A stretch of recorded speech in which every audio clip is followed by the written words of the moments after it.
Bonjour et bienvenue sur Maroc 24. Pour ne rien manquer de nos prochaines vidéos, faites en sorte de vous abonner et d'activer la fonction de notification. Ce 8 mai 2024, un nouveau scandale frappe l'Algérie. Lors de la foire de Paris, une certaine Rim Boussaha, une couturière algérienne, a exposé des caftans marocains en les revendiquant comme algériens. Cette appropriation culturelle est une illustration flagrante des manœuvres scandaleuses du régime algérien qui cherche constamment à usurper l'identité et le patrimoine marocain. Restez avec nous pour plus de détails dans cette revue de presse tirée du site d'information Express. Une nouvelle affaire d'appropriation de la culture marocaine secoue la scène sociale maghrébine. Le caftan marocain a de nouveau été victime de vol de la part d'une Algérienne qui a exposé des modèles de cet habit traditionnel marocain à la foire de Paris en le faisant passer pour algérien. L'affaire fait actuellement scandale. Elle a mobilisé des Marocains de France qui ont demandé aux organisateurs d'empêcher l'exposition d'un héritage culturel marocain dans un stand algérien. Ces événements deviennent de plus en plus fréquents depuis que le régime algérien a commencé à vouloir s'emparer de la culture marocaine et de se l'approprier de force.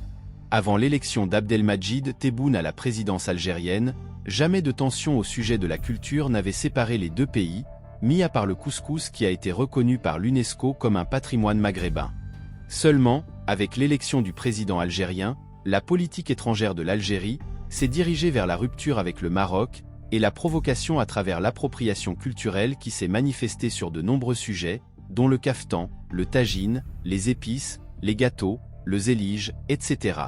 Cette fois encore, l'exposante algérienne, une dénommée Lina Boussaha, qui devait se contenter de présenter les tenues algériennes, comme le karakou, a osé exposer aussi des caftans marocains, les faisant passer devant le public français, comme algériens. Pire, elle s'est réjouie de les avoir tous vendus. Les organisateurs de la foire de Paris de Versailles, qui se tient jusqu'au 12 mai, n'ont pas eu le temps d'intervenir, malgré les requêtes de la communauté marocaine. En outre, l'affaire a mobilisé l'ambassadeur algérien à Paris, qui s'est déplacé pour féliciter l'exposante algérienne pour son attitude. Ce n'est pas la première fois que la représentation diplomatique algérienne en France intervient dans une affaire similaire. Pendant le Ramadan, une autre exposante algérienne avait osé présenter le selou, ou sfouf, marocain, comme une confiserie algérienne. Cela avait provoqué une vague de colère chez les Marocains, et cela avait conduit à la fermeture de son stand.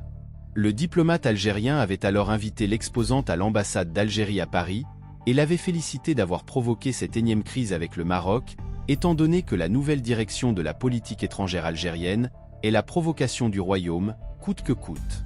L'ambassadeur d'Algérie en France, Saïd Moussi, s'est personnellement déplacé au stand de la jeune couturière à la foire de Paris, pour lui apporter son soutien et à travers lui, celui de l'État algérien, a commenté le site algérien TSA. Sur les réseaux sociaux, les internautes marocains ont alerté de la présence de caftans marocains vendus sous l'appellation « caftans algériens ».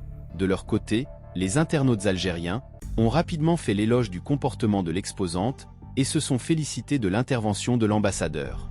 De nombreux messages vidéo d'Algériens ont également pris la défense de l'exposante, affirmant supposément que « le succès des Algériens dérange » dans une vidéo de soutien postée sur TikTok.